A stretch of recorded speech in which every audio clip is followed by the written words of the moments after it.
1절부터 우리 15절 말씀을 보기로 합니다. 창세기 45장 1절부터 15절 말씀까지 제가 제놓은 성경으로는 구약성경 72페이지입니다. 창세기 45장 1절부터 15절 말씀까지 다 찾으셨으면 저거 한 절 한 절 교독하시겠습니다. 요셉이 시종하는 자들 앞에서 그 정을 억제하지 못하여 소리질러 모든 사람을 자기에게서 물러가라 하고 그 형제들에게 자기를 알리니 그때 그와 함께한 다른 사람이 없었더라.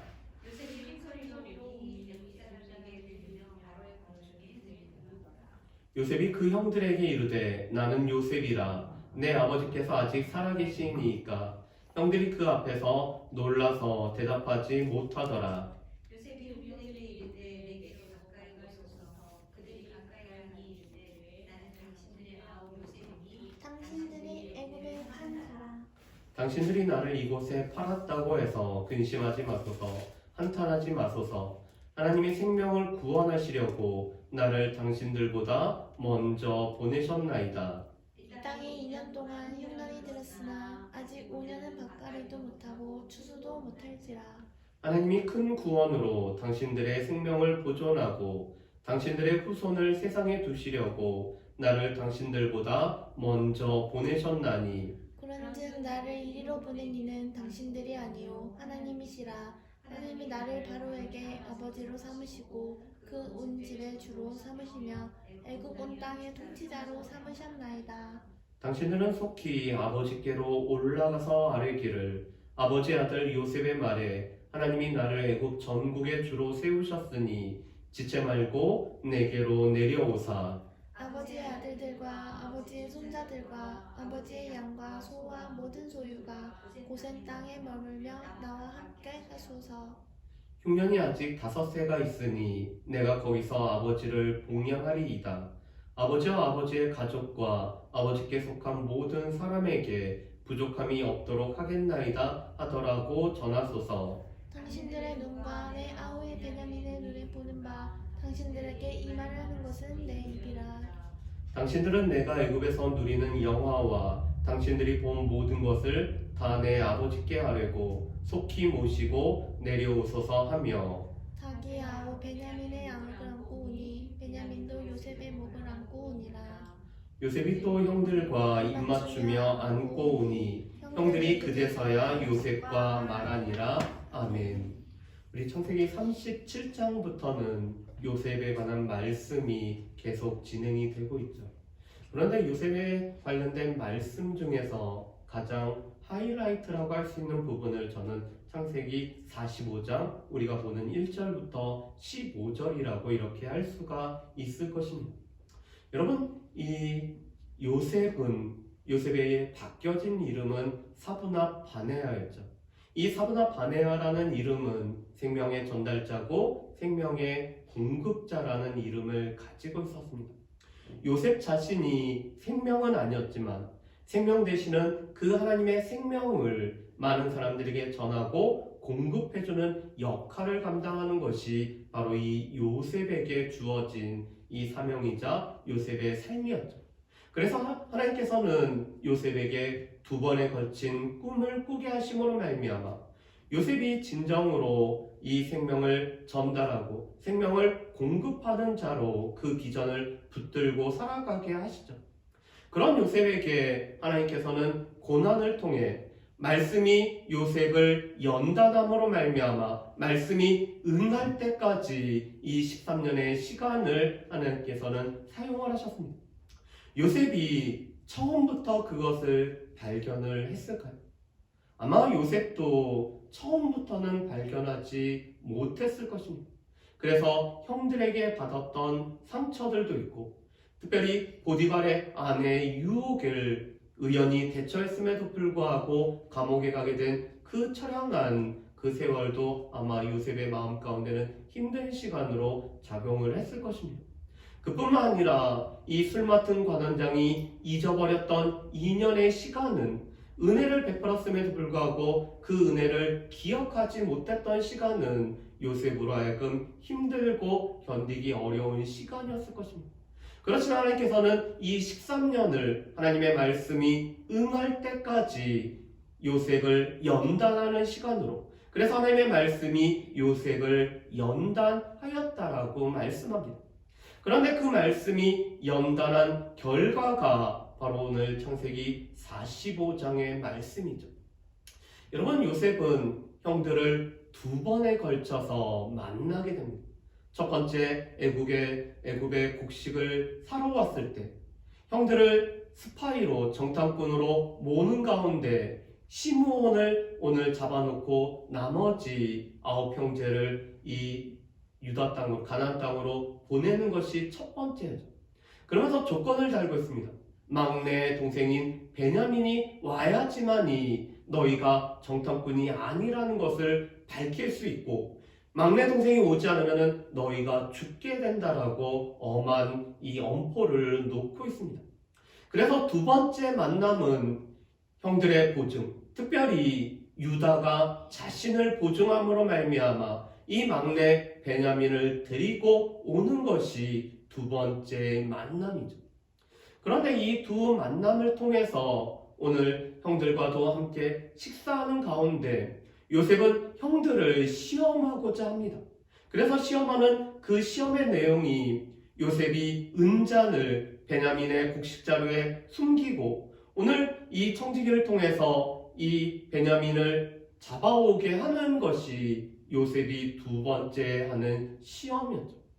그런데 이 시험을 통해서 형들이 변화됐다라는 사실을 요셉은 발견합니다. 전에 같았다면은 베냐민만 넘겨주고 자신들은 살 길을 찾았던 것이 아마 형들의 모습일 것입니다. 그런데 형들이 베냐민과 함께 애굽으로 돌아오고 있죠. 특별히 유다가 이렇게 얘기합니다. 내 아우의 이 생명과 아버지의 생명이 연결이 되어 있기 때문에 만약에 베냐민이 돌아가지 못하면은 내 아버지가 슬피 울며 스올에 내려간다라고 고백을 합니다. 그래서 차라리 저를 붙잡아 두고 오늘 베냐민을 보내라고 이 유다가 주장을 하죠. 여러분, 그런데 유다는 어떤 사람이었죠? 유다는 요셉을 이스마엘 사람들에게 파는데 주동자였던 사람이 바로 이 유다였죠. 그런데 이제 유다가 자신이 죄인이 되고 오늘 형제들은 돌려보내달라고 오늘 이렇게 유다가 변호하는 모습을 보게 됩니다. 이 변호를 듣고 형들이 변화됐다는 사실을 알기 때문에 요셉이 이 형들에게 자신의 정체를 드러내는 것이 오늘 말씀이죠. 여러분, 만약에 요셉이 과거의 메인 사람이었다면 요셉이 어떻게 했을까요? 오늘도 우리 일부 기도 때 황 집사님이 기도하시는 기도 내용 중에서 이런 기도의 내용이 마음에 참 많이 와닿았습니다.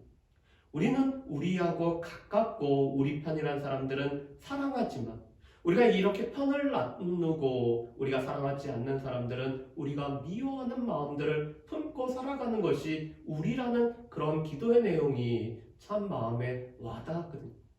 요셉이 과거의 메인 사람이었다라면은 자신의 형들에게 요셉은 커다란 시험을 주었을 것입니다. 어떻게 보면은 어렸을 때 받았던 그 상처를 형들에게 풀려고 요셉이 했겠죠. 그렇지만 요셉은 결코 과거에 매이지 않은 사람이었습니다. 우리 기독교 서적 중에서 노만 라이트라는 분이 이런 책을 썼습니다. 당신의 과거와 화해하라는 책을 썼습니다. 이 책 속에서는 우리가 어렸을 때 받았던 이 상처가 이것이 치유가 되지 않으면은 성인이 돼서도 그 상처가 나타나고 드러나게 된다는 거죠. 그런데 예수 그리스도를 만남으로 말미암아 어렸을 때 받았던 이 상처와 화해를 해야지만이 지금 삶에서 우리가 그리스도인으로서 하나님께서 우리를 보내신 하나님의 백성답게 많은 사람들과 함께 살아갈 수 있음을 우리에게 말씀하는 책입니다. 그런데 요셉은 자신이 이 과거에 받았던 상처를 하나님께서 그의 삶에 함께 하심으로 말미암아 형통케 하고 은혜를 받게 한다는 이 사실 때문에 요셉은 치유를 받았기에 과거에 매이지 아니하고 오늘 형들을 만날 수가 있었습니다. 그러면서 오늘 요셉은 형들에게 자신의 정체를 밝히면서 그들의 죄악이 무엇인지도 정확하게 직시하도록 오늘 말씀을 하죠. 여러분, 우리 말씀을 한번 보실까요? 우리 4절 말씀을 우리 한번 같이 읽어보겠습니다. 우리 4절 말씀 우리 같이 읽겠습니다. 요셉이 형들에게 이르되 내게로 가까이 오소서. 그들이 가까이 가니 이르되 나는 당신들의 아우 요셉이니 당신들이 애굽의 판자라. 아멘. 오늘 요셉은 자신이 요셉인 것을 말할 뿐만 아니라 당신들이 나를 애굽에 판 이 사실도 오늘 형들에게 분명히 직시하도록 하고 있죠. 물론 이 요셉의 형들도 고난을 겪으면서 요셉의 그 불울부짖음을, 요셉에게 했던 과거의 죄악을 그들이 상기하고 오늘 깨닫고 이 죄책감에 시달려 있는 모습을 보이고 있습니다.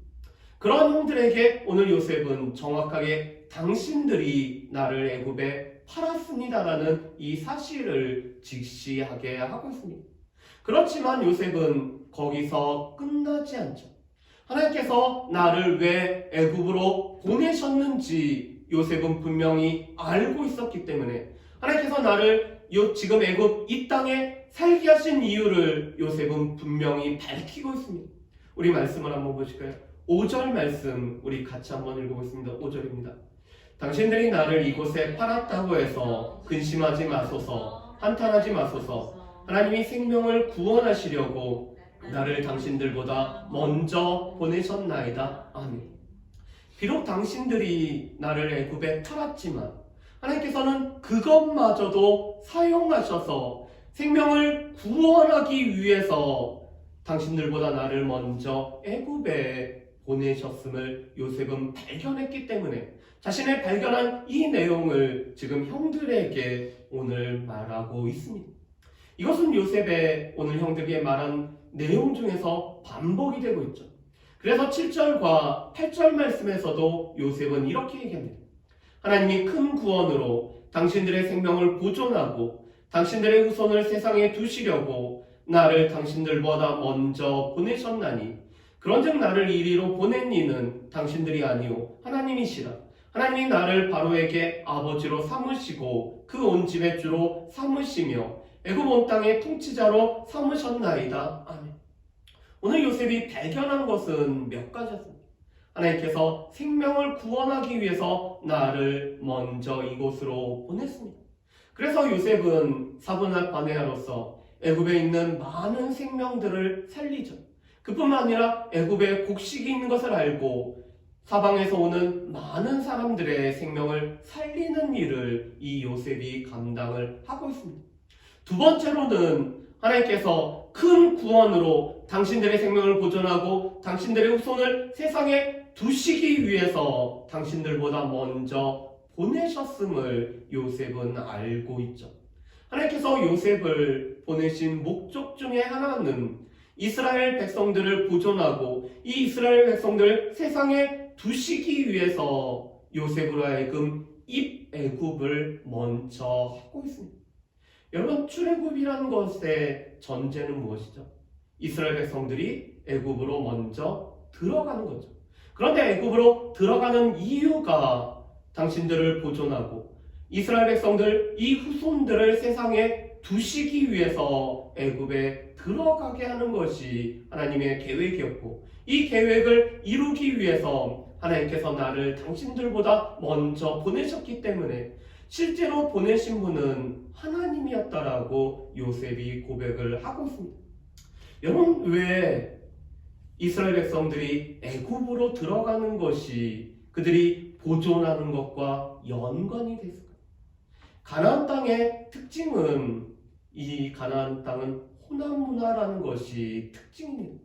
그래서 가나안 백성들과 섞여 살면은 그들의 문화와 그들의 풍습에 전염이 될 수밖에 없죠.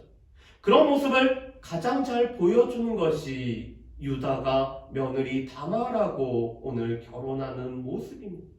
물론 이 유다가 분명코 이 다말에게 셋째 아들을 보내야 됐지만 그 아들마저도 죽을까 걱정하는 것 때문에 이 다말이 이 유다를 유혹하여서 또한 유다로 하여금 씨를 보존하기 위해서 하고 있습니다.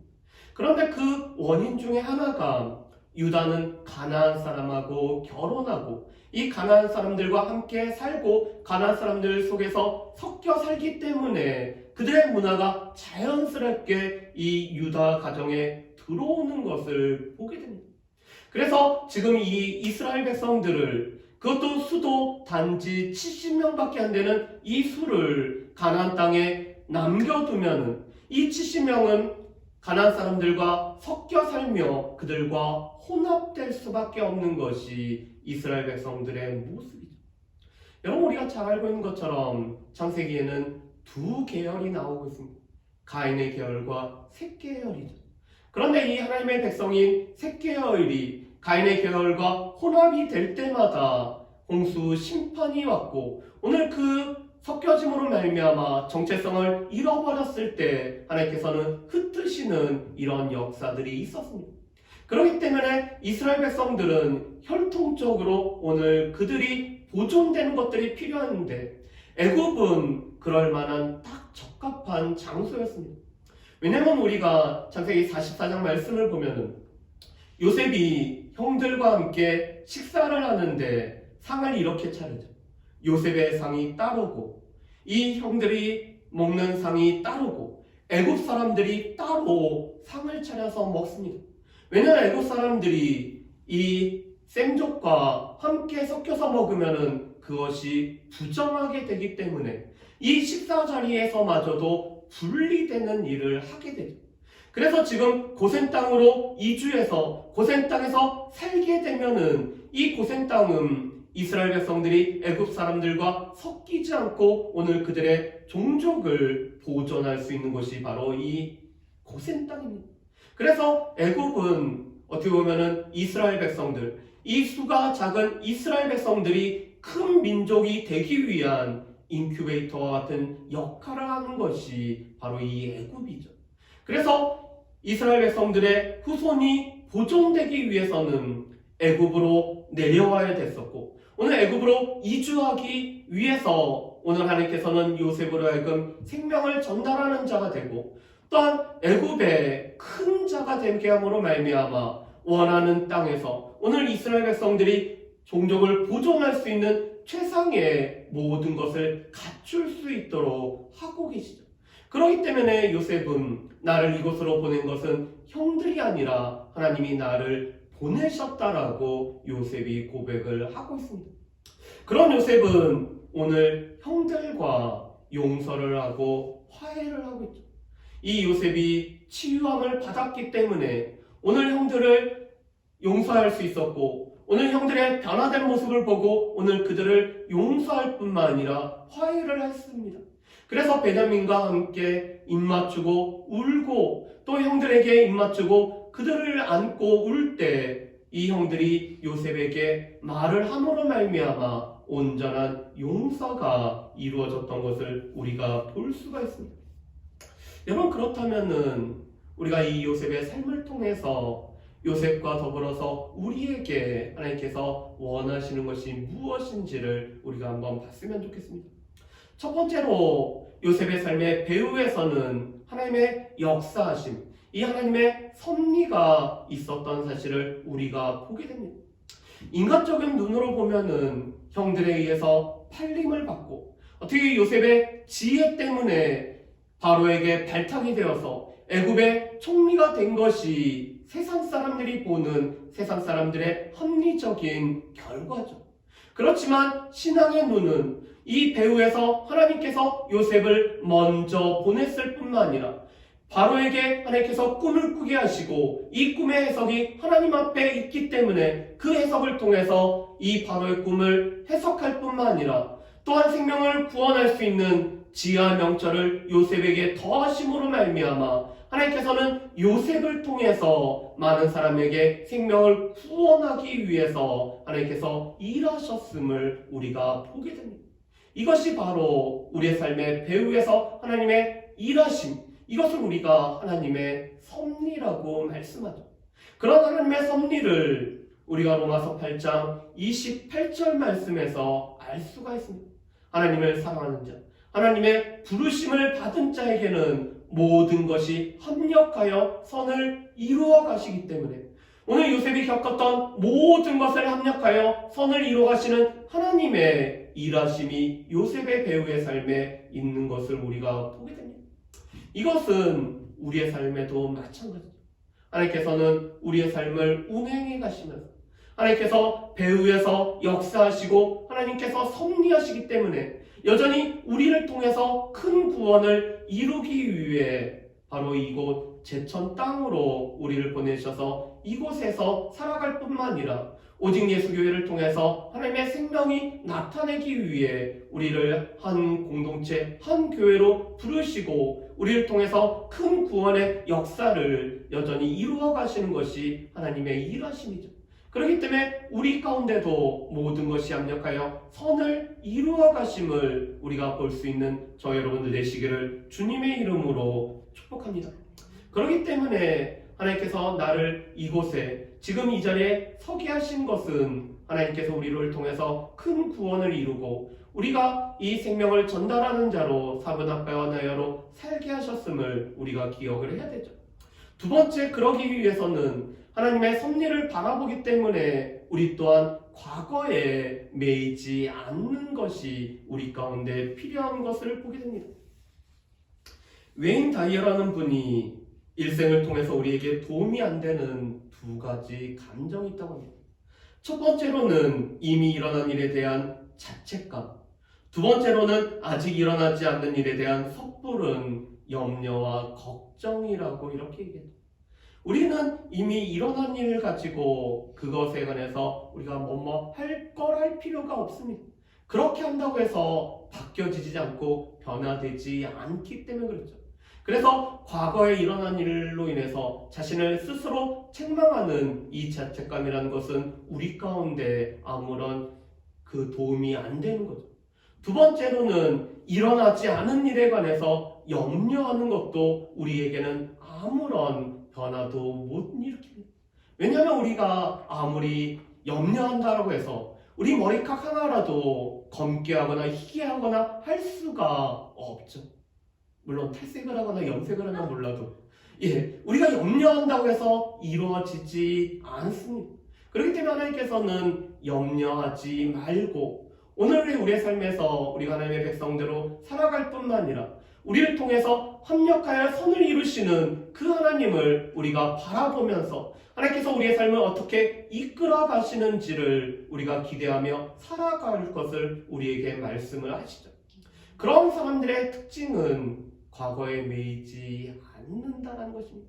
과거에 나에게 상처를 주고 나에게 힘들게 하고 나에게 아픔을 줬던 그것에 매여 있으면은 우리가 똑같은 모습으로 반응을 할 수밖에 없고 과거의 상처와 우리를 붙들고 우리가 성인이지만 우리 안에는 여전히 아이로서 남아있기 때문에 그 아이는 끝내는 옆에 있는 사람들에게 상처를 주기 때문에 우리는 이 과거에 있는 우리의 상처를 우리가 매여 있어서는 안 된다는 사실을 우리가 기억을 해야 될 것입니다. 마지막으로 오늘 요셉은 이 하나님의 섭리를 보기 때문에 형들을 용서할 뿐만 아니라 형들과 화해를 하고 오늘 그들의 자손들마저도 요셉이 책임을 지고 오늘 키우겠다라고 약속을 하죠. 여러분, 요셉은 용서했지만 용서를 못 받아들이는 것은 누구였을까요? 형들이었어요. 그래서 창세기 50장 말씀에 보면은 그 아버지 야곱이 하나님의 부르심을 받았을 때 아버지의 유언이라고 하면서 요셉에게 다시 한번 자신들을 용서해달라고 하고 있죠. 요셉은 이미 용서를 했을 뿐만 아니라 형들에 관해서 다 안아줬는데도 불구하고 오늘 도둑이 재발절인 것처럼 이 용서를 경험을 해야 됨에도 불구하고 용서를 경험하지 못하는 형들이 다시 한번 요셉에게 용서를 빌고 있죠. 그랬을 때 요셉은 내가 당신들뿐만 아니라 당신들의 후손을 내가 책임지겠습니다라고 오늘 형들을 온전히 용서하고 화해한 모습을 보이고 있습니다. 아마 기독교인들 중에서도 예수 믿는 사람들 중에서도 가장 힘든 것이 용서일 것입니다. 그렇기 때문에 베드로가 주님 우리가 7번 용서하면은 될까요? 라고 이렇게 물어보고 있죠. 그렇지만 예수님은 우리가 70번씩 7번이라도 아니 이것은 우리가 중심으로 용서하여서 우리가 하나님으로부터 용서를 받았기 때문에 우리 또한 용서의 삶을 살아가라고 우리에게 말씀을 하고 계시죠. 왜냐하면 우리는 일반 달란트와 같은 이 죄에 관한 용서를 받았기 때문에 우리 형제들이 우리 가운데 범했던 이 잘못은 단지 100데나리온에 해당되기 때문에 우리가 하나님으로부터 가장 큰 것을 용서함을 받았다라면은 우리가 또한 옆에 있는 형제들을 용서할 것에 관해서 우리에게 말씀을 하고 있습니다. 바라기는 이 모든 것은 하나님의 섭리, 하나님께서 생명을 구원하기 위해서 나를 지금 이곳에 보내셨다라는 것을 요셉이 알고 있었기 때문에 요셉은 이 하나님의 일하심을 인정하기 때문에 합력하여 선을 이루시는 하나님을 바라봤기 때문에 과거에 매이지도 않을 뿐만 아니라 용서의 삶을 살아갔던 것이 바로 이 요셉의 삶이었습니다. 바라기는 이 요셉의 삶이 우리에게도 그대로 있어서 우리 또한 이 과거의 상처로부터 우리가 치유함을 받을 뿐만 아니라 그 치유를 하시는 예수 그리스도로 인해서 또한 우리가 용서와 화해의 삶을 살아갈 수 있는 저 여러분들 되시기를 주님의 이름으로 축복합니다. 우리 이 시간에